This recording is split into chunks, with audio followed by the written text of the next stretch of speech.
देखो, इस वीडियो में आपको बताऊंगा कि अकाउंट्स क्या होती है। जो हमारा 11th और 12th में एक सब्जेक्ट होता है कॉमर्स के अंदर, अकाउंटेंसी। तो अकाउंट्स क्या होता है?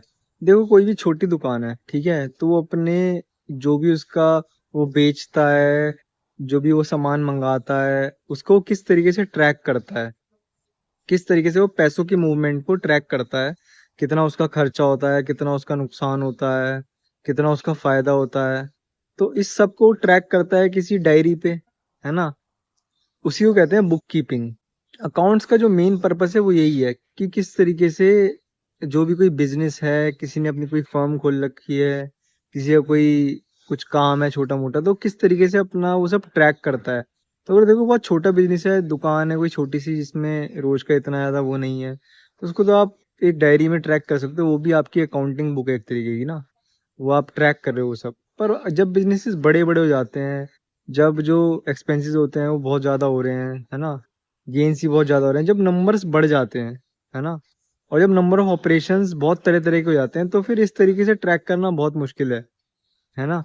कि जिस तरीके से हम एक डायरी में ट्रैक करते हैं, तो उसके लिए एक सिस्टम होना चाहिए, एक ऐसा सिस्टम जो हर कोई समझ सके, है ना, जो एक तरीके का यूनिवर्सल सिस्टम हो, इसको बहुत सारे लोग समझ पाएं, क्योंकि तभी ट्रेड और बिजनेस वगैरह ऑपरेट कर पाएंगे एफिशिएंटली।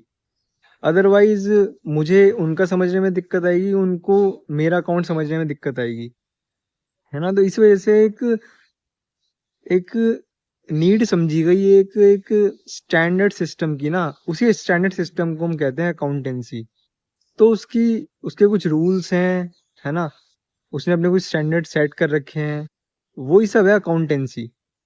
अकाउंटेंसी कुछ अलग नहीं है, मतलब क्योंकि देखो क्या है, 11th 12th के बच्चे जिस तरीके से पढ़ते हैं ना, वो पढ़ते हैं पेपर वेपर में और नंबर वंबर के उसके चक्कर में ना।